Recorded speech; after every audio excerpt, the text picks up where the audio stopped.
أعوذ بالله من الشيطان اللعين الرجيم على جميع الأنبياء والمرسلين سيما من سمي في الآفاق بأحمد وفي الأرض بأبي القاسم محمد.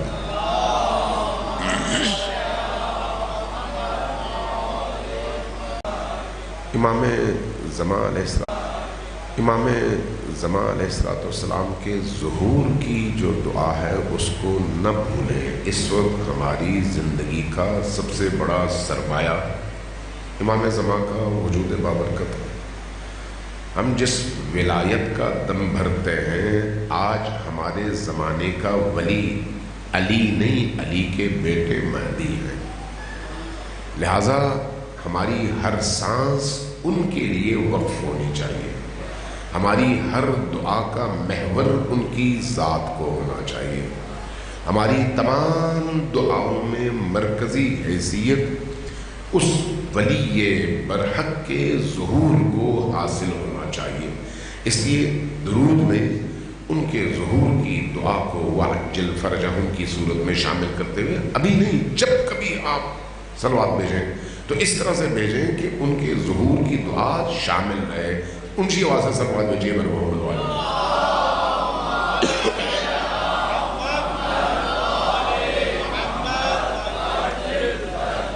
عزیزان گرامی، اللہ تبارک و تعالیٰ نے مجھے اور آپ کو یہ توفیق دی کہ ہم حسین ابن علی کی مجلس میں تشریف فرما ہے.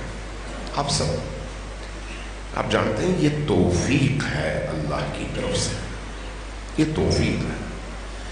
ہزاروں لوگ ہیں جو ان مجالس میں نہیں ہیں. شیعہ ہیں، حسین کا دم بھرنے والے ہیں، لیکن کسی کا کاروبار، کسی کی نوکری، کسی کی کوئی اور مصروفیت، ان کو وقت نہیں ملتا. یہ وقت نہیں ملنا نہیں ہے، توفیق کا سلب ہو جانا ہے. ورنہ کیسے ہو سکتا ہے کہ حسین کا دل ہو اور حسین کا چہیتا، حسین کا ماننے والا، حسین کا محب، حسین کا عاشق حسین کی بارگاہ میں حاضر نہ ہو سکے؟ کیسے ممکن ہے؟ یہ کب ہوتا ہے؟ جب توفیق سلب ہو جاتی ہے. سلب. اس لیے توفیق کب ملتی ہے؟ جب انسان نیکیوں کی راہ میں قدم اٹھاتا ہے. نیکیوں کی راہ میں قدم اٹھائے بغیر توفیق کبھی بھی نہیں ملتی. آپ ایک قدم اٹھاتے ہیں، اللہ دروازہ کھولتا ہے، 2 مزید قدم اٹھانے کی توفیق عطا کرتا ہے. آپ 2 قدم اٹھاتے ہیں، اللہ مزید 4 قدم اٹھانے کی توفیق عطا کرتا ہے. لیکن جیسے جیسے آپ قدم اٹھانے سے گریزاں ہوتے ہیں ویسے ویسے رحمت کے دروازے بھی بند ہوتے چلے جاتے ہیں.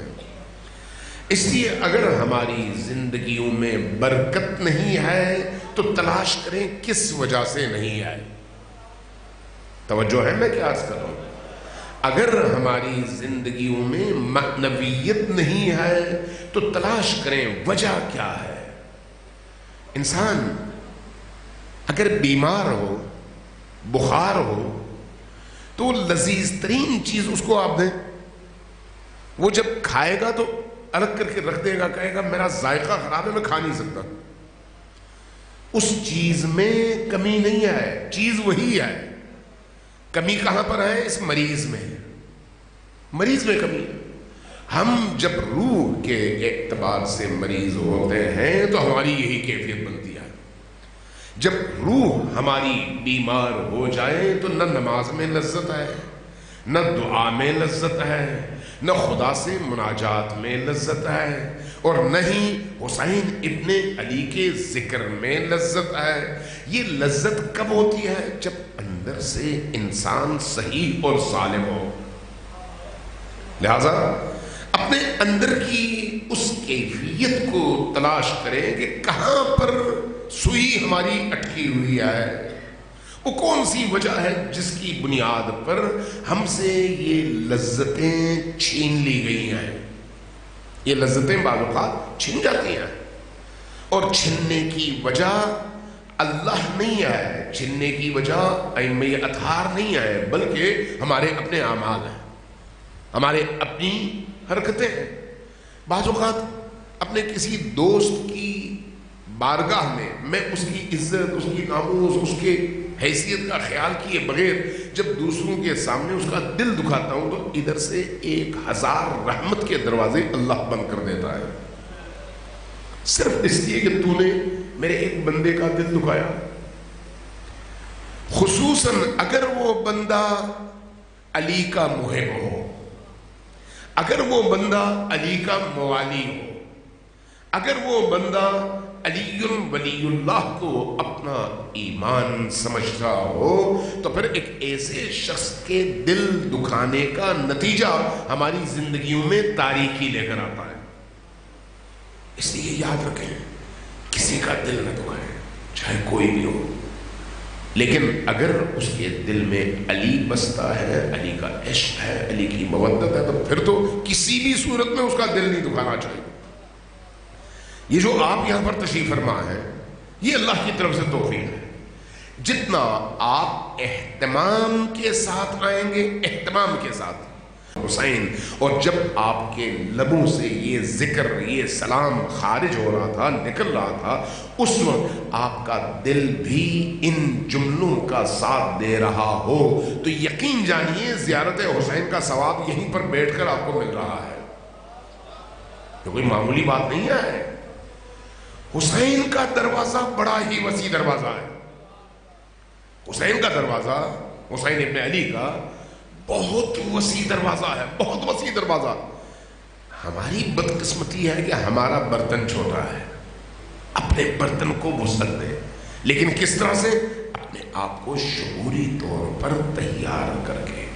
ان مجالس میں برتن کھلتا ہے، ظرفیت بڑھتی ہے، توفیق شامل حال ہوتی ہے، بارش یعنی رحمت کی بارش برستی ہے، اور اس بارش کے نتیجے میں ہمارے اندر کی دنیا تبدیل ہو جاتی ہے۔ صلوات بھیجیں بر محمد و آل محمد۔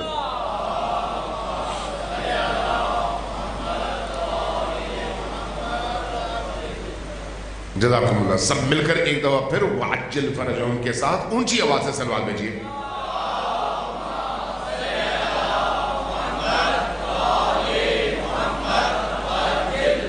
تو آپ ان خوش قسمت ترین لوگوں میں شامل ہیں جنہیں حسین ابن علی نے اپنی بارگاہ میں حاضر ہونے کی اجازت دی ہے، اجازت دی ہے۔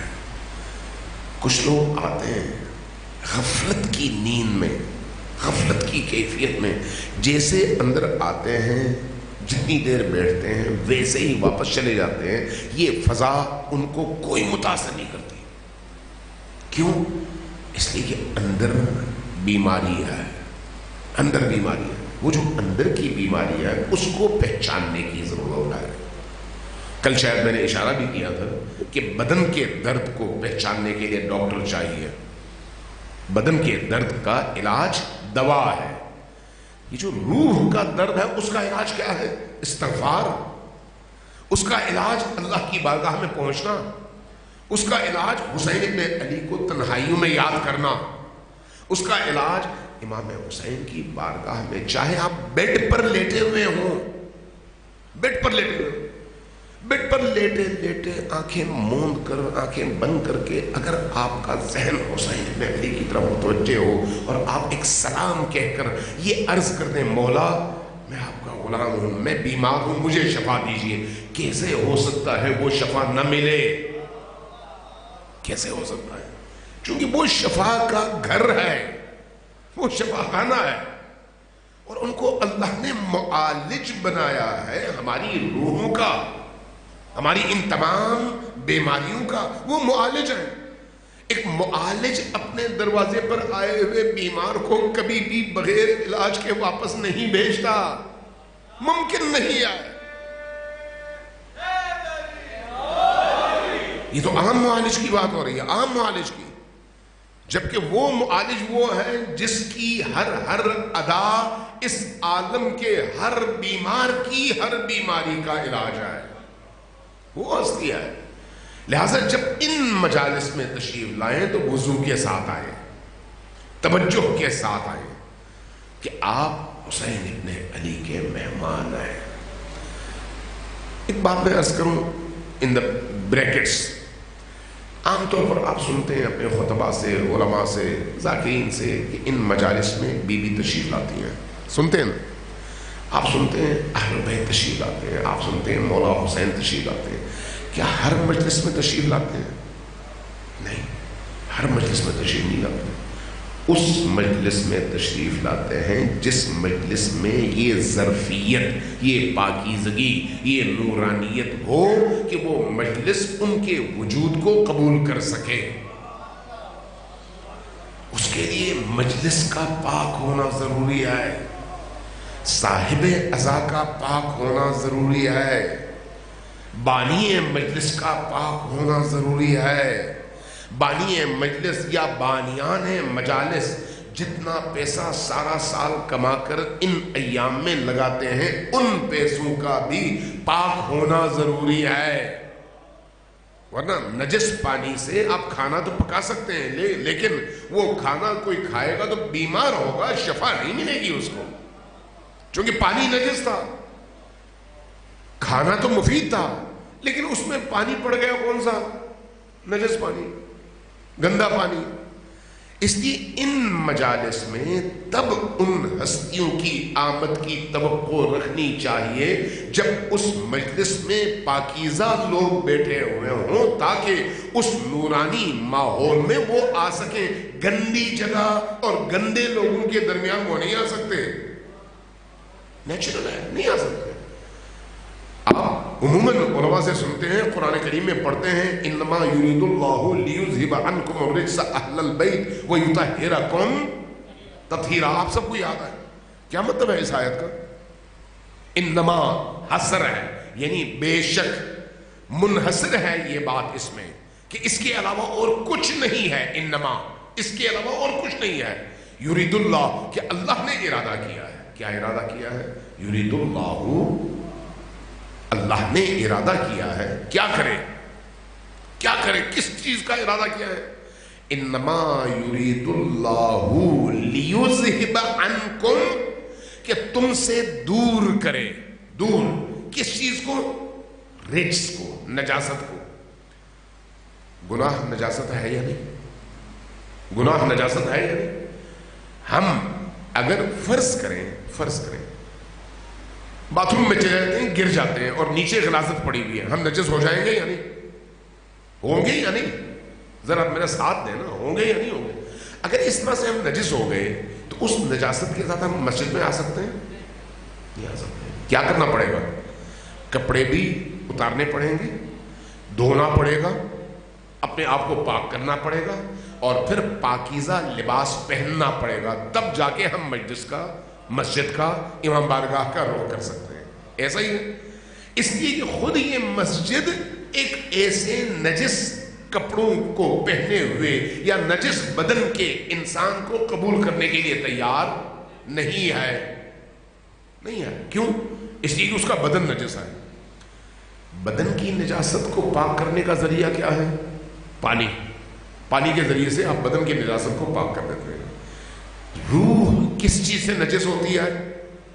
گناہ سے، حرام خوری سے روح نجس ہوتی ہے، جھوٹ سے روح نجس ہوتی ہے، غیبت سے روح نجس ہوتی ہے، تہمت سے روح نجس ہوتی ہے، آنکھوں کے حرام سے روح نجس ہوتی ہے، زبان کے حرام سے روح نجس ہوتی ہے، دوسروں کے مال کو حرام میں قبضہ کر کے ہڑپ کر لینے سے روح نجس ہوتی ہے، دوسروں کا دل دکھانے سے روح نجس ہوتی ہے، دوسروں کو ایک دوسرے سے لڑانے سے روح نجس ہوتی ہے، دوسروں کے دلوں میں ایک دوسرے کے لیے نفرت پیدا کرنے سے روح نجس ہوتی ہے۔ یہ تمام کی تمام چیزیں وہ ہیں جو انسانی روح کو نجس کر دیتی ہیں۔ اب مجھے یہ بتائیں کہ ایک ایسی نجاست بھری روح لے کر میں اپنے امام کے قریب جا سکتا ہوں؟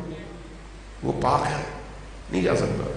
ان کی بارگاہ میں جانے کے لیے 2 قطرے آنسو اگر انسان اس طرح سے بہا سکے کہ وہ جو اندر کی نجاست ہے اس کے لیے پورے ڈرم کا یا ٹینکی کا پانی نہیں چاہیے، 2 قطرے آنسو کے چاہیے، 2 قطرے آنسو۔ اگر 2 قطرے آنسو کے وہ انسان بہا کر اور ندامت کی کیفیت میں بہانے کے بعد اس ٹوٹے دل کے ساتھ اگر اس بارگاہ میں حاضری دے تو وہ ان پاک لوگوں سے زیادہ پاک کیفیت میں حاضر ہو سکتا ہے۔ وہ 2 قطرے، لیکن وہ 2 قطرے جس کے پیچھے ارادہ بھی ہو کہ میں نے آئندہ اپنے آپ کو نجس نہیں ہونے دینا، عزم بھی ہو، اور اس کے ساتھ ان ہستیوں سے وعدہ بھی ہو کہ اے میرے مولا اب آپ قبول کر لیں، اس کے بعد میں آپ کو شکایت کا موقع نہیں دوں گا۔ یہ جو مجالس ہیں یہ تربیت انسان کا ذریعہ ہے، چسکوں کا نہیں۔ اور ہی جگہ میں کیا عرض کر رہا ہوں، مجھے ابھی میں جب آ رہا تھا میرے میزبان کہہ رہے تھے کہ مولائی لوگ ہیں، نعرے سننا پسند کرتے ہیں اور واہ واہ کرتے ہیں۔ میں نے محسوس کیا، میں نے کہا کل کیسا تھا؟ کہا کہ نہیں لوگ مطمئن تھے۔ میں نے کہا پھر سمجھیں، لوگوں کی ضرورتوں کو سمجھیں۔ ساری عمر ہم نعرے لگاتے رہیں لیکن روح کالی رہے تو یقین کریں ان نعروں سے روح سفید نہیں ہوگی جب تک علی کا ہاتھ ہمارے ہاتھ میں نہ ہو۔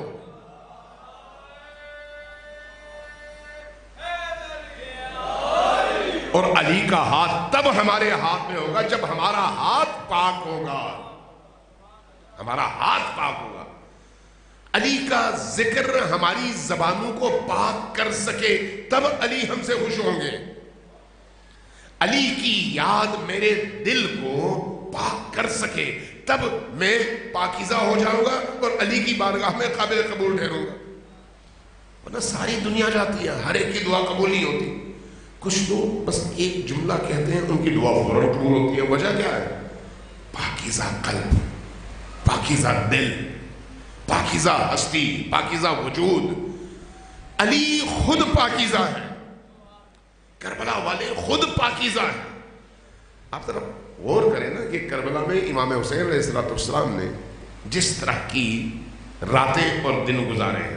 آتے ہیں اسی موضوع کی طرف، ذرا صلوات بھیجیں بر محمد و آل محمد۔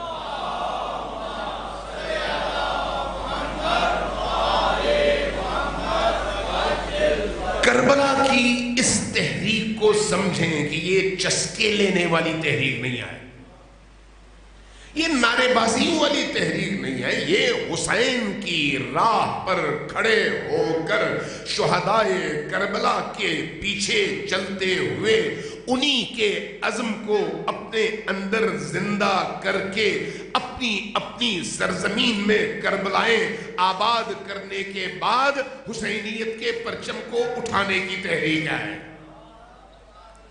کربلا اس لیے کربلا ہے، وہ کربلا جو ظالموں کو قبول کر لے حسین کی کربلا نہیں ہے، وہ کربلا جو نجاستوں کو قبول کر لے حسین کی کربلا نہیں ہے۔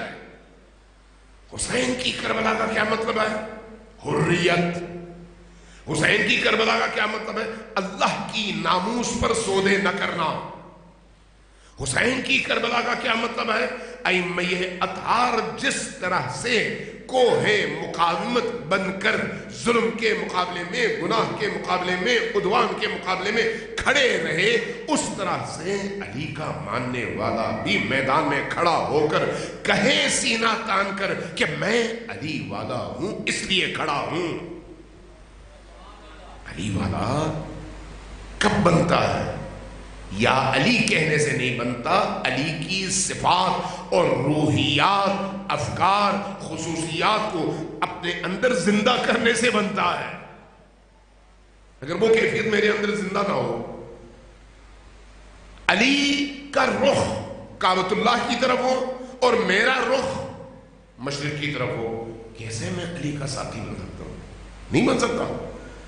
میں اگر علی کی طرف جانا چاہوں، فرض کریں میرا رستہ نجف ہے، میں نجف کے رستے پر چلنے کی بجائے بیٹھ جاؤں تھائی لینڈ کے جہاز پر، تو میں کبھی نجف نہیں پہنچ سکتا، مجھے پھر نجف ہی کی فلائٹ لینی پڑے گی۔ اور نجف کی فلائٹ لینے کے لیے علی کے رستے کو پہچاننا پڑے گا کہ یہ کیسا رستہ ہے. یہ عزاداری اس حوالے سے امت کی تربیت کا مرکز ہے. امت کی تربیت کا مرکز. نماز بھی تربیت ہے, روزہ بھی تربیت ہے, باقی عبادات بھی تربیت ہے, لیکن جو تربیت اس عبادت میں ہے وہ تربیت شاید ہی کسی اور عبادت میں اس طرح سے موجود ہو. میں آپ کو ایک مثال دیتا ہوں, تھوڑی دیر کے لیے غور کر لیں. ذرا صلوات بھیجیں محمد والے.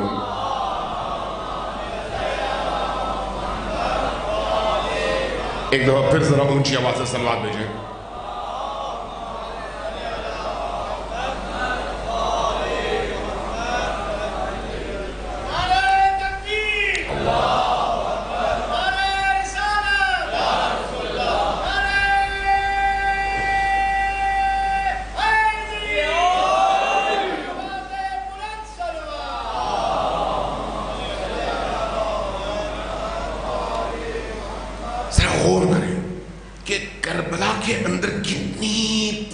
ہے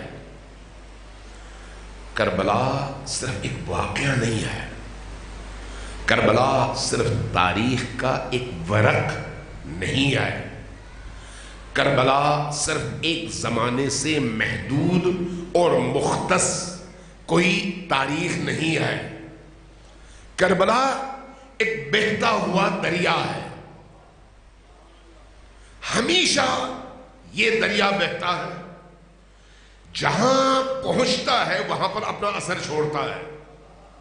توجہ چاہیے آپ کی. آپ سب اہل ذوق, اہل مطالعہ, اہل دین لوگ بیٹھے ہوئے. کربلا اس دریا کا نام ہے جس کا پانی زلال اور شفاف ہے. جہاں پہنچتا ہے اپنا اثر دکھاتا ہے. کربلا کی خصوصیت یہ ہے کہ جس زمین پر اس کی لہریں, اس کا پانی, اس کی موجیں پہنچتی ہیں, زمین جیسی ہو اثر ویسا ہوتا ہے. زمین جیسی ہو اثر بھی ویسے ہوتا ہے. کل میں نے عرض کیا تھا کہ قرآن کریم یہدی و یضل, ہدایت بھی دیتا ہے اور گمراہ بھی کرتا ہے. ایسا ہی ہے نا, قرآن نے یہ کہا. کربلا بھی اسی کا نام ہے. یہی جو آج کی بارش ہے, آج جو بارش ہوئی, تو اس بارش کے کیا آثار آپ نے محسوس کیے, کبھی غور کیا؟ یہ بارش جب کسی پارک میں گھاس پر, درخت پر, سبزے پر یہی بارش برسی تو آپ نے وہاں پر ہریالی محسوس کی, وہاں پر تراوت محسوس کی, وہاں پر خوشبو محسوس کی, وہاں پر آپ کا جی چاہتا ہے کہ اب آپ بیٹھیں, اس لیے کہ جدھر آپ دیکھتے ہیں آپ کے دل کو, نگاہوں کو ایک سکون ملتا ہے, اس لیے کہ اس بارش کے قطرے نے اس علاقے کو جہاں پر یہ ساری ہریالی تھی معطر کر دیا ہے اور اس کی زندگی تبدیل کر دیا ہے. ایسا ہی ہے. لیکن وہی بارش کا قطرہ جب کسی گٹر پر, جب کسی گندگی کے ڈھیر پر برسا ہے, بارش تو وہی ہے لیکن یہاں پر کیا ہے, اب آپ اپنا راستہ بدلتے ہیں کہ بھئی یہاں سے تعفن اٹھ رہا ہے, بدبو اٹھ رہی ہے, قریب نہ جاؤ, چونکہ بارش ہوئی ہے اب بدبو مزید اٹھے گی. بارش تو وہی ہے, تاثیر کیوں بدلی؟ بارش کی تاثیر نہیں بدلی, بلکہ اس زمین کی تاثیر ہے جہاں پر اس بارش نے برسنا تھا. زمین پاک ہوگی تو اس کا اثر اور ہوگا, نجس ہوگی تو اس کا اثر اور ہوگا. کربلا اس پاکیزہ قطرے کا نام ہے, قطروں کی بارش کا نام ہے. اس لیے کربلا نہ کسی زمانے میں محدود ہے اور نہ کسی مکان اور علاقے میں محدود ہے. جو لوگ غلط فہمی پیدا کرتے ہیں اور کہتے ہیں 61 ہجری میں ایک ہی کربلا تھی, بات ختم ہو گئی, نہیں, ایسا کبھی بھی نہیں آیا, کبھی بھی نہیں آیا. رسول کریم آئے مکہ کی سرزمین میں, لیکن آج رسول ہیں یا نہیں ہیں؟ رسول کا پیغام ہے یا نہیں ہے؟ رسول کے مخاطب آج کے لوگ ہیں یا نہیں ہیں؟ رسول جس مقصد کے لیے آئے وہ مقصد آج بھی زندہ ہے یا نہیں ہے یا نہیں ہے؟ تو حسین کس کا نام ہے؟ حسین اسی رسول کے وارث کا نام ہے. اسی وارث کی, اسی رسول کی تعلیمات کے وارث کا نام ہے. جیسے رسول اور ان کی تعلیمات معاشرے کی دوا ہے اسی طرح حسین کا ذکر، حسین کی یاد، حسین کا اس طرح سے حسین کی مجالس کا انعقاد اسی حسین کے مکتب کی بقا کی ضمانت ہے۔ ہر دور کے لوگوں کے لیے یہ عزاداری اور یہ مجالس دوا بھی ہیں اور ان کی ترقی اور ان کے تکامل کا ذریعہ بھی ہے۔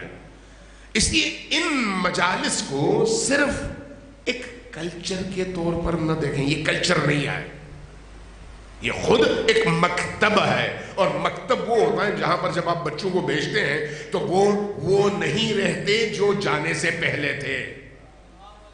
آپ جب اپنے بچے کو کسی تربیت گاہ میں بھیجتے ہیں تو وہ جب تربیت پا کے آتا ہے تو آپ اس کی روح میں، اس کی نگاہ میں، اس کے بول چال میں، اس کے انداز و اطوار میں، اس کے اخلاق میں چینجنگ دیکھتے ہیں۔ یہ چینجنگ کیسے آتی ہے؟ اس تربیت گاہ کی وجہ سے۔ یہ جو مجالس ہیں یہ حسین علیہ السلام کی تربیت گاہ کا نام ہے، اس لیے یہ ہمیشہ زندہ ہے، ہمیشہ زندہ رہے گی۔ یہ تربیت گاہ ہمیشہ زندہ رہے گی۔ اس لیے ان تربیت گاہوں میں سیکھنے کے لیے آئے، اور جو اس ممبر پر آئے حسین کی تربیت کے ان پہلوؤں سے وہ خود آشنا نہ ہو اور آپ کو آشنا نہ کر سکے، وہ خود ظالم ہے اور آپ پر بھی ظلم کرتا ہے۔ یہ ظلم ہے کہ حسین کا ممبر ہو اور سامنے والوں کے اندر غیرت پیدا نہ ہو، حسین کے ممبر پر سے گفتگو ہو اور سامنے والے کے اندر ظلم کے خلاف بغاوت پیدا نہ ہو، حسین کے ممبر سے گفتگو سنی جائے لیکن سامنے والا حسین کی پاکیزگی اور نورانیت کو حاصل نہ کر سکے، پھر یہ ممبر کس کام کا ہے؟ امام سجاد علیہ السلام نے یزید کے دربار میں جب اذان ہوئی تو اسی ممبر کی طرف اشارہ کر کے کہا تھا کہ اے یزید مجھے اجازت دے میں ان لکڑی کی سیڑھیوں پر چڑھوں۔ کہا کیا مطلب؟ لکڑی کی سیڑھیاں ممبر ہے بھائی؟ نہیں، یہ ممبر نہیں ہے۔ کیوں؟ اس لیے کہ ممبر کا کام اور ہوتا ہے، یہ لکڑی کی سیڑھیاں ہیں، یہاں پر تم جیسے ظالم ترین اور نجس ترین لوگوں کی ترویج ہو رہی ہے، اللہ کے دین کی نہیں۔ اور ممبر کا کام لوگوں کی ذہن سازی بھی ہے، لوگوں کو دیندار بنانا بھی ہے۔ اس لیے ممبر کی ذمہ داری بھی انتہائی خطیر اور انتہائی اہم ہے۔ امام سجاد کی زندگی کو آپ دیکھ لیں، جو رسول کریم صلی اللہ علیہ وآلہ وسلم نے فرمایا تھا کہ ایک زمانہ آئے گا میرے اس ممبر پر بندر ناچیں گے، تو وہ بندر کے ناچنے کا کیا مطلب ہے؟ ڈرامے۔ ممبر رسول کا، لیکن جب آپ کو رسول سے جوڑنے کی بجائے آپ کو صرف چسکے دلا کر دین کی روح سے دور کر دیا جائے تو ممبر نے اپنا حق ادا نہیں کیا، خطیب نے اپنا حق ادا نہیں کیا۔ بلانے والا بھی مجرم ہے، بولنے والا بھی مجرم ہے، سننے والا بھی مجرم ہے۔ اس لیے یہ جو عزاداری ہے یہ اس بہتے ہوئے دریا کا نام ہے جہاں پر ہر طرف اللہ کی نعمتیں ہیں، اس بہتے ہوئے دریا کا نام۔ میں حضرت ابراہیم کا واقعہ نقل کر دیتا ہوں۔ حضرت ابراہیم آئے مکہ میں، اللہ کے حکم سے حضرت ابراہیم نے کعبے کی تعمیر کی، کعبہ تعمیر کیا، کعبے کی تعمیر ہو گئی۔ جب کعبے کی تعمیر ہو گئی تو اللہ تبارک و تعالیٰ کا حکم ہوا، اے ابراہیم اب لوگوں کو بلائیے کس چیز کی طرف؟ حج خانہ خدا کی طرف، لوگوں کو آواز دیجیے۔ حضرت ابراہیم نے اپنی چاروں طرف دیکھا، حضرت ابراہیم ہے اور ان کے بچے، کوئی اور زیرو وہاں پر موجود نہیں ہے، چاروں طرف دیکھ رہے ہیں۔ عرض کیا بار الہ میں کس کو آواز دوں؟ وَأَذِّن، اذان دو یعنی بلاؤ۔ بار الہ میں کس کو اذان دوں؟ کس کے سامنے کس کو سناؤں؟ یہاں پر تو پتھر ہے، پہاڑ ہے، ہو سکتا ہے کچھ جانور بھی ہوں، کوئی انسان دور دور تک نہیں آئے، تو میری اذان کون سنے گا اور کس کو میں بلاؤں گا؟ ارشاد ہوا تمہارا کام اذان دینا ہے اور تمہاری اذان کو پہنچانا میرا کام ہے، تمہارا نہیں ہے۔ حضرت ابراہیم نے اذان دی۔ یہ بہار الانوار کی روایت ہے، روایت کہتی ہے کہ اللہ تبارک و تعالی نے حضرت ابراہیم کی ندا پہنچائی کہاں تک؟ رحموں میں موجود بچوں تک، باپ کے پشت پر موجود نطفے تک۔ ہر وہ روح جو اس عالم میں ہے، چاہے عالم ذر میں یا عالم قمر میں یا عالم رحم میں، اللہ نے یہ آواز اس تک پہنچائی جس نے اس عالم کی مناسبت اور مطابقت کے ساتھ اس ندا پر لبیک کہا، وہ آیا ابراہیمی بنا۔ پہنچانا اللہ کا کام ہے، ابراہیم کا کام کیا ہے؟ ندا دو، بلاؤ۔ حسین ابن علی اسی ابراہیم کے وہ بیٹے ہیں جن کو ہم زیارت میں کہتے ہیں السلام علیک یا وارث ابراہیم خلیل اللہ، اے ابراہیم خلیل اللہ کے وارث حسین، آپ پر میرا سلام۔ حضرت امام حسین کی ندا کیا ہے؟ حضرت امام حسین نے بھی ندا دیا۔ یہ ندا اسی ندا کا تسلسل ہے، یہ ذہن میں رکھیں، اسی ندا کا۔ زیارت رجبیہ پڑھی ہے آپ نے؟ زیارت رجبیہ، زیارت رجبیہ بعض اوقات ہم بڑے مولائی بنتے ہیں نا، بڑے مولائی بنتے ہیں، لیکن جب پوچھا جائے مولا نے کیا کہا تھا تو ہمیں ایک جملہ نہیں آتا۔ یہ ہماری مولائیت کا معیار۔ مولا کی زندگی کا حاصل نہج البلاغہ ہے۔ ہم میں سے کتنے لوگ ہیں جنہوں نے کبھی نہج البلاغہ کھول کر پڑھا ہے؟ کتنے لوگ؟ اگر میں اس مولا کا محب، معشوق اور اہل مودت ہوں تو میرے اندر تو ایک تڑپ ہونی چاہیے کہ میں کسی طرح سے اپنے مولا کے اس خطاب کو سن سکوں، پڑھ سکوں کہ وہ مجھ سے کیا فرماتے ہیں۔ کتنے لوگوں نے نہج البلاغہ پڑھی ہوگی؟ آپ اسی سے اندازہ ہے۔ میں مثال دیتا ہوں، مثال دیتا ہوں، ذرا توجہ دیں اور غور کریں۔ اگر ابھی اسی جگہ ایک صاحب اعلان کریں آ کر کہ بھئی ہم نے نجف سے تبرک کے طور پر ایک چیز منگوائی ہے، کل ہم یہاں پر اسی مجلس میں اس چیز کی رونمائی کریں گے، تو آپ کو سب کو تجسس ہوگا کہ وہ کون سی چیز ہے۔ اگر اعلان کرنے والا کہے کہ وہ امام علی سے متعلق چیز ہے، آپ کے اندر جہاں تجسس ہوگا وہیں پر تشنگی بھی پیدا ہوگی، یار امام علی کی کوئی چیز آئی ہے، پتہ نہیں کیا چیز ہے۔ اگر آپ کو کہا جائے کہ امام علی کے وہ جوتے ہمیں نجف کی اس میوزیم سے ملے ہیں جو عقیل کی آمد پر امیر المؤمنین جس کی گانٹیں لگا رہے تھے، تھوڑی دیر کے لیے توجہ دیں۔ اگر کہا جائے کہ امیر المؤمنین حضرت عقیل نے جب آ کر مانگا، امیر المؤمنین نے وہ کام چھوڑ دیا، گانٹے لگا رہے تھے اپنے جوتے کو، اور وہ جوتا پیش کر کے کہا کہ اس جوتے کی کیا قیمت ہے؟ علی نے پوچھا نا کیا قیمت ہے؟ جواب کیا ملا؟ یا علی اس میں اتنے پیوند اور اتنی گانٹیں لگی ہوئی ہیں کہ کوئی اس کو خریدے گا ہی کیوں، کوئی قیمت نہیں ہے۔ جواب میں امیر المومنین نے کیا فرمایا؟ تمہاری اس پوری ریاست، پوری سلطنت، پوری دنیا کی قیمت میں مجھ علی کی نگاہ میں اس جوتی جتنی بھی نہیں ہے۔ وہ علی اور علی کا وہ جوتا۔ ابھی آپ میں سے، ہم میں سے جتنے بھی ملتان کے جتنے بھی مومنین، جتنے بھی اہل ولا، جتنے بھی علی کے محب موجود ہیں، سب کے سامنے اعلان ہوتا ہے کہ کل آپ کے جوادیہ میں علی کے ان جوتوں کی تقریب رونمائی ہوگی۔ تو آپ کا کیا خیال ہے کل کیا کیفیت ہوگی؟ یہاں پر آپ سے پوچھ رہا ہوں کیا کیفیت ہوگی جی؟ سارا ملتان امٹ کر آئے گا یا نہیں آئے گا؟ آئے گا نا، اور یقیناً آئے گا، یقیناً آئے گا، اس لیے کہ علی کے جوتے کی نمائش ہو رہی ہے۔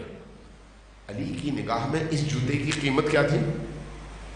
ایک روٹی کے برابر بھی نہیں، کوئی قیمت نہیں تھی۔ جس چیز کی علی کی نگاہ میں کوئی قیمت نہیں ہے، ہمارے لیے چونکہ وہ علی سے منسوب ہے اس لیے اس کی بہت قیمت ہے، ایسا ہی ہے نا۔ لیکن جس چیز کو علی نے اپنے سینے میں درد کے طور پر پالا اور مسجد کوفہ کے منبر سے ہر جمعے کے خطبے میں انہوں نے جس کو بیان کیا اور گریہ کرتے ہوئے لوگوں سے کہا لوگوں میری بات سنو، اسی میں تمہاری حیات ہے، اسی میں تمہاری زندگی ہے، اسی میں تمہاری نجات ہے، مجھے بتائیے وہ کلام کہاں پر ہے؟ اسی نہج البلاغہ میں۔ آج تک ہم نے کتنی دفعہ نہج البلاغہ اٹھا کر پڑھا؟ سوچنے کا مقام ہے یا نہیں؟ یہ کس پر ظلم ہے؟ علی پر ظلم ہے یا نہیں؟ خود اپنے آپ پر ظلم ہے یا نہیں؟ ہمیں جوتے کی قیمت کا احساس ہے، اس لیے وہ علی سے منسوب ہے، اگرچہ علی نے دور پھینک دی تھی، لیکن یہ جو علی کا ہدف ہے، علی کا پیغام ہے، اور وہ پیغام صرف کوفہ کی مسجد کے ان شرکائے نماز جمعہ کے لیے نہیں ہے، پوری امت کے لیے ہے، اور تا قیامت آنے والے ہر انسان کی نجات کا ذریعہ علی کا وہ پیغام ہے۔ اس پیغام کو ہم میں سے کتنے لوگوں نے پڑھا؟ اس کا مطلب یہ ہے کہ ہم نے علی کو نہیں پہچانا، نہ علی کو پہچانا اور نہ علی کے رستے کو پہچانا، علی کے رستے کو بھی نہیں پہچانا۔ یہ جو عزاداری ہے سید الشہداء ہے، اس کو بھی اسی نگاہ سے دیکھیے۔ علم مقدس ہے، ذوالجناح مقدس ہے، جتنے بھی آثار ہیں کربلا کے سارے مقدس ہیں، ہماری آنکھوں کی ٹھنڈک ہیں، ہم اپنی آنکھوں سے لگاتے ہیں اور واقعی اپنے اندر ٹھنڈک محسوس کرتے ہیں۔ کیوں؟ اس لیے کہ حسین سے منسوب ہے، یہی ہے نا، حسین سے منسوب ہے۔ کیا امام حسین نے بھیجا تھا؟ نہیں۔ تو میں نے اور آپ نے چندہ جمع کر کے فیصل آباد سے کپڑا منگوایا اور وہ منگوا کے ہم نے علم بنایا، تعزیے بنائے، یہ بنایا، وہ بنایا، لوہا منگوا کے پنجہ بنایا، منسوب کیا۔ اب اس نسبت کی وجہ سے اس کا احترام ہمارے دل میں ہے، اس لیے کہ یہ چیز ان سے منسوب ہے۔ لیکن جس چیز کے لیے حسین ابن علی نے اپنے ششماہ کی گردن کٹا دی، وہ چیز زیادہ قیمتی ہے یا وہ جس کو ہم نے منسوب کیا تھا؟ وہ جو پیغام تھا، وہ جو روح ہے، پیغام کربلا ہے، حسین ابن علی جو چاہتے تھے، وہ زیادہ قیمتی ہے یا وہ جس کو ہم منسوب کر رہے ہیں؟ ظاہر ہے اصل وہ ہے، یہ اس تک پہنچنے کا ایک رستہ ہے، ذوالجناح حسین تک پہنچنے کا رستہ، علم حسین تک پہنچنے کا رستہ۔ یہ جو تقدس اس میں ہے وہ حسین کی نسبت سے ہے، لیکن اصل حسین ہے، اور حسین کا جو پیغام ہے وہ حسین کی روح ہے، روح ہے حسین۔ سوال یہ ہے کہ اس روح ہے حسین کی طرف ہماری کتنی توجہ ہے، کتنی توجہ ہے؟ یہ عزاداری ہے سید الشہداء، اس روح ہے پیغام حسین کی طرف توجہ کا ایک بہترین موقع ہے، بہترین موقع کہ اس موقع سے ہم فائدہ اٹھاتے ہوئے اپنے آپ کو حسینی روح سے جوڑ سکیں۔ حسین چاہتے کیا تھے؟ اب ذرا آئیے، ٹائم میرا خیال ہے پورا ہو گیا، اصل بات رہ گئی، جس بات تک میں پہنچانا چاہ رہا تھا وہ بات رہ گئی۔ اب اگر وہ میں چھیڑتا ہوں تو کم از کم بھی مجھے آدھا گھنٹہ چاہیے تاکہ میں آپ کے سامنے اس بات کو پوری طرح سے پیش کر سکوں۔ ٹائم ختم ہو گیا، اس سے زیادہ میں آپ کو زحمت نہیں دیتا، لیکن کل انشاءاللہ تعالیٰ یہیں سے اس بحث کو شروع کروں گا، اور پھر آپ خود محسوس کریں گے کہ کربلا کس زندگی کی اس لہر کا نام ہے کہ اگر کسی انسان یا کسی معاشرے کے اندر یہ لہر پیدا ہو جائے تو وہ معاشرہ کتنا بدل جاتا ہے۔ کربلا زندگی ہے، کربلا زندگی ہے، زندگی جس میں کربلا زندہ ہو جائے وہ ہمیشہ کے لیے زندہ ہو جاتا ہے، ہمیشہ کے لیے۔ اس لیے کربلا کا عشق بھی انسان کو حیات عطا کرتا ہے، کربلا کا عشق، کربلا چونکہ انسان کے اندر کی تبدیلی کا نام ہے۔ آج 2 محرم کی تاریخ تھی، 2 محرم یعنی قافلے کربلا کا کربلا پہنچنے کا دن۔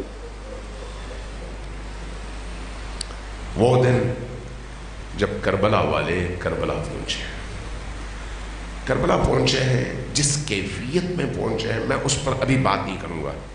ذرا آپ سوچیں کہ جب مدینہ سے چلے تھے تو اس وقت کیا کیفیت تھی، جب مدینہ سے یہ قافلہ چلا تو کن حالات میں چلا؟ حسین ابن علی کو بلایا گیا دربار میں ولید کے، ولید ابن عتبہ ابن ابو سفیان، ولید عتبہ کا بیٹا، عتبہ ابو سفیان کا بیٹا، ولید عتبہ کا بیٹا، عتبہ معاویہ کا بھائی، یزید ابن معاویہ، معاویہ ابن ابو سفیان، خاندان ایک ہی ہے، چاہے دمشق میں ہو یا مدینہ میں، سلسلہ ایک ہی، چاہے وہاں پر چاہے یہاں پر۔ ولید کو خط لکھا گیا ہے کہ کسی بھی طرح سے حسین سے بیعت لو، کسی بھی قیمت پہ، اور اگر بیعت سے انکار کر دیں تو سر کاٹ کر مجھے بھیج دو۔ حسین ابن علی ان حالات میں دربار میں جا رہے ہیں کہ بلاوا آ گیا ہے، اپنے ساتھ جری اور بہادر جوان لے کر جاتے ہیں، بنی ہاشم کے جوان، اور دربار کے باہر ان کو کھڑا کر دیتے ہیں، کیونکہ حسین جانتے ہیں کہ میں کہاں اور کس لیے جا رہا ہوں۔ جب اندر داخل ہونے لگتے ہیں تو فرماتے ہیں کہ اگر اندر میری آواز اونچی ہو جائے تو پھر تم لوگ اندر داخل ہو جاؤ، اندر داخل ہو۔ ولید مخاطب کرتا ہے، مخاطب کر کے کہتا ہے کہ اے حسین ابن علی، معاویہ کا انتقال ہو گیا ہے، یزید تخت پر بٹھایا جا چکا ہے، اور یزید نے بیعت مانگی ہے، اس لیے آپ بیعت کریں۔ امام حسین علیہ السلام اس کے چہرے کی طرف دیکھتے ہیں اور فرماتے ہیں کہ کیا تمہیں تنہائیوں میں اور اندھیری رات کی تاریکی میں بیعت چاہیے یا دن کے اجالے میں؟ اگر میں اندھیرے میں بیعت کر دوں اور چلا جاؤں تو کل میں مکر جاؤں تو اس سے تمہیں کوئی فائدہ تو نہیں ہوگا، تو اس لیے اگر بیعت کرنی ہے تو دن کے اجالے میں بیعت ہونی چاہیے، رات کی تاریکی میں نہیں۔ اس کو یہ بات سمجھ آ گئی۔ لیکن مروان ابن حکم، حکم کون ہے؟ حضرت عثمان غنی کا بھائی، اور مروان کون ہے؟ خلیفہ ثالث کا داماد، اور یہاں پر ولید کا مشیر اور وزیر۔ میں سمجھانا چاہ رہا ہوں، زیادہ بیان کرنے کی ضرورت نہیں ہے، آپ خود سمجھ سکتے ہیں۔ مروان ولید کو اکساتا ہے، ولید یہ موقع پھر ہاتھ نہیں آئے گا، ابھی حسین ہاتھ آیا ہوا ہے تو فوراً اپنا قدم اٹھاؤ اور گردن اڑا دو، چونکہ یزید کا حکم یہی ہے۔ جیسے ہی یہ آواز سنتے ہیں حسین ابن علی کھڑے ہو جاتے ہیں، یبن الزرقاء، اب میں اس کا ترجمہ نہیں کروں گا، یبن الزرقاء، اے فلان کے بیٹے، تو میرا سر جدا کرے گا؟ جیسے ہی آواز بلند ہوتی ہے بنی ہاشم کے جوان ننگی تلواریں لیے اندر داخل ہوتے ہیں اور ماحول بدل جاتا ہے۔ حسین ابن علی باہر آ جاتے ہیں۔ اب باہر آنے کے بعد حسین ابن علی کو معلوم ہے کہ اب انہوں نے کوئی ایسی کارروائی ڈالنی ہے، ان کی خواہش یہی ہے جس کے نتیجے میں سانپ بھی مرے اور لاٹھی بھی نہ ٹوٹے۔ اگر یہ عزاداری نہ ہوتی نا تو آج تاریخ لکھ رہی ہوتی حسین گھوڑے سے گر گئے تھے اور شہید ہو گئے تھے، وفات پا گئے تھے، قصہ ختم ہو گیا۔ یہ آپ کی عزاداری ہے جس نے کربلا کو زندہ رکھا ہے، یہ آپ کی عزاداری۔ چونکہ جب حکومتوں کے ہاتھ میں ممبر ہو، حکومتوں کے ہاتھ میں خطیب ہو، حکومتوں کے ہاتھ میں محراب ہو، تو پھر کالے کو سفید اور سفید کو کالا، حق کو باطل اور باطل کو حق بنانا ان کے بائیں ہاتھ کا کام ہے۔ اس لیے حسین ابن علی کو معلوم ہے کہ اگر میں مدینے میں رہا تو یہ کیا کچھ کر سکتے ہیں، لہذا اپنے تمام اعزاء کو جمع کرتے ہیں، اور جمع کرنے کے بعد حکم فرماتے ہیں کہ تیار ہو جاؤ، ہم نے ہجرت کرنی ہے مکہ کی طرف۔ اب 27-28 رجب کی تاریخیں ہیں اور خانوادہ حسین جمع ہو رہا ہے۔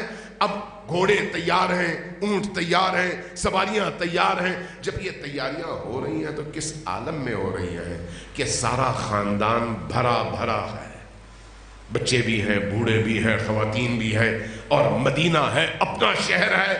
اب یہاں پر جب سواریاں تیار کی گئیں اور ان بچوں کو ایک ایک کر کے سوار کرایا گیا تو منظر ایسا ہے کہ چاروں طرف سے اس طرح سے جوانان بنی ہاشم اور ان جوانوں نے جو محارم ہیں ان بیویوں کے، انہوں نے اس طرح سے پردہ بنایا ہوا ہے کہ کوئی نامحرم قریب پھٹک بھی نہ سکے، اور اس طرح سے ان بیویوں کو سواریوں پر سوار کرایا جا رہا ہے، بچوں کو سوار کرایا جا رہا ہے، یہاں تک کہ ایک وقت آیا جب زینب کبریٰ کو سوار کرایا جا رہا تھا تو تاریخ کہتی ہے کہ حسین آگے بڑھے، حضرت عباس علمدار آگے بڑھے، علی اکبر آگے بڑھے، ایک کی پھپھی ہے دوسری کی بہن ہے، اٹھایا احترام کے ساتھ سوار کرایا، محمل کے پردے گر گئے، اور اس اہتمام اور مکمل حفاظت کے ساتھ یہ قافلہ نکل رہا ہے مدینہ سے،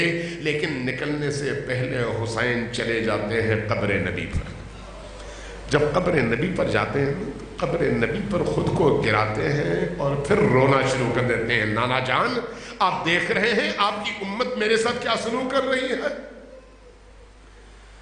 مجھے یقین ہے کہ حسین ابن علی اپنی والدہ زہراء اطہر کی قبر اطہر پر جب گئے ہوں گے تو رسول کی قبر سے زیادہ وہاں پر قبر مادر سے لپٹ کر بلک بلک کر روئے ہوں گے کہ ماں اب آپ سے جدائی کا وقت آ گیا ہے، اور ضرور اپنا درد فاطمہ الزہرا کی بارگاہ میں بیان کیا ہوگا، ضرور اپنا درد رسول اللہ کی بارگاہ میں بیان کیا ہوگا کہ اے میرے نانا، کاش میں آپ کی قبر چھوڑ کے نہ جاتا، لیکن اب میں مجبور ہوں، آپ کے دین کو میرے خون کی ضرورت ہے، اس لیے میں چھوڑ کر جا رہا ہوں۔ لیکن جب نکل رہے ہیں بڑی شان کے ساتھ، بڑے احترام کے ساتھ، بڑی عزت کے ساتھ، بیویاں بھی بڑے وقار کے ساتھ، کبھی آپ تصور کر سکتے ہیں کہ بیوی نے اس وقت سوچا ہوگا حضرت زینب کبریٰ نے کہ ایک وقت آئے گا کہ یہ جو آج کی عزت ہے، آج کا احترام ہے، یہ سب کچھ ملیا میں ہو چکا ہوگا، اور بیوی زینب کو اونٹنی پر سواری پر سوار کرانے کے لیے کوئی ایک محرم بھی موجود نہیں ہوگا۔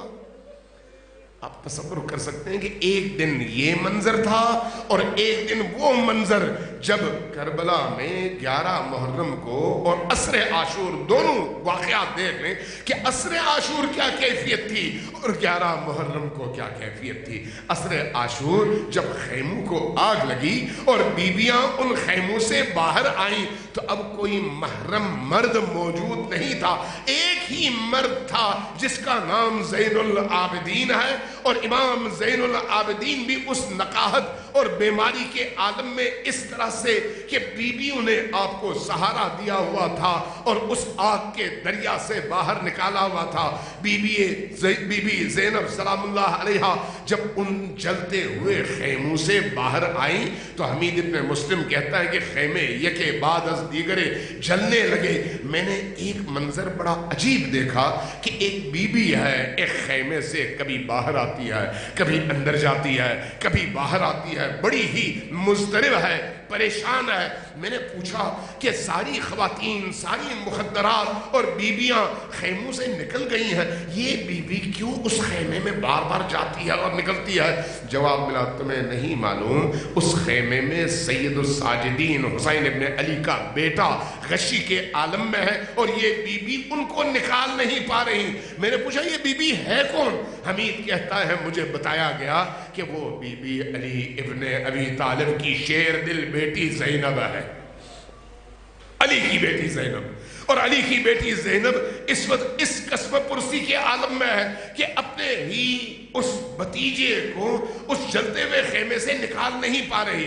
حمید کہتا ہے اس عالم میں میں نے دیکھا کہ کچھ خواتین جمع ہوئیں اور مل کر سید الساجدین کو اس خیمے سے نکالا۔ ایک وہ منظر تھا اور ایک یہ منظر ہے کہ حمید کہتا ہے اچانک میری نگاہ پڑی ایک معصوم سی چھوٹی سی بچی پر۔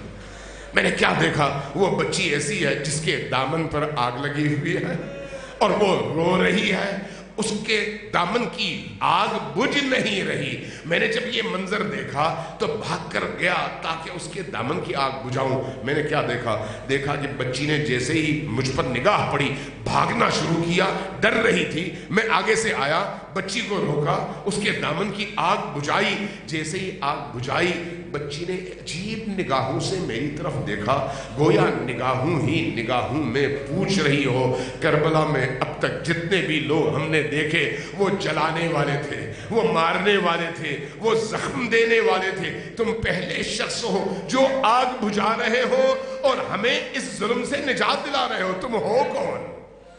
حمید ابن مسلم کہتا ہے کہ جب میں نے بچی کے چہرے پر یہ کیفیت دیکھی تو میں نے پوچھا، بیٹا تمہاری عمر بڑی کم ہے، 3 سے 4 سال کی بچی ہو، تمہارے رخسار سیاہ ہو چکے ہیں، تمہارے کان کی لو پھٹی ہوئی ہے، خون رس رہا ہے، تمہارا بدن زخمی ہے، بتاؤ بیٹی یہ کیا ہوا؟ کہا کہ میرے کان کی لو اس لیے پھٹی ہے کہ میرے بابا نے مجھے بالیاں پہنائی تھی، ان ظالموں نے اس زور سے کھینچی کہ میرے کان کی لو پھٹ گئی اور خون رس رہا ہے۔ میں نے پوچھا، بیٹی تمہارے رخسار کو کیا ہوا، کیوں اتنے سیاہ ہے؟ تو فرمایا کہ میرے جب گوشوارے کھینچے جا رہے تھے، میں مزاحمت کر رہی تھی تو ان ظالموں نے اتنے تماچے مارے کہ میرے رخسار سیاہ ہو گئے۔ میں نے پوچھا، بیٹی تم اتنی معصوم سی چھوٹی سی بچی، تم ہو کون؟ کہا مجھے نہیں پہچانا، میں وہی حسین کی معصوم بچی ہوں جس کو حسین اپنے سینے سے کبھی جدا نہیں کرتے تھے، کبھی جدا نہیں کرتے تھے۔ کہتے ہیں ایک روایت یہ کہتی ہے، مجھے نہیں پتا، بعض کتابوں میں لکھا ہے کہ جب یہ میں نے دیکھا، حمید ناقل ہے، کہتا ہے جب میں نے یہ منظر دیکھا تو میں نے اس بچی سے پوچھا کہ بیٹی مجھے بتاؤ میں اس وقت تمہارے ساتھ کروں کہ تمہیں سکون ملے اور تم سمجھو کہ میں نے تمہاری کوئی مدد کی ہے۔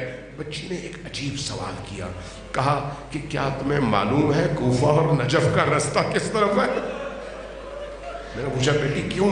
کہا کہ وہاں میرے جد امجد علی ابن ابی طالب دفن ہے، مجھے رستہ بتا دو تاکہ میں اپنے جد کی بارگاہ میں حاضر ہو کر شکایت لگا سکوں کہ واہ جدہ دیکھیے آپ کی بچیوں کے ساتھ کربلا میں کیا سلوک کیا گیا۔ انا للہ و انا الیہ راجعون۔ ماتم حسین یا حسین۔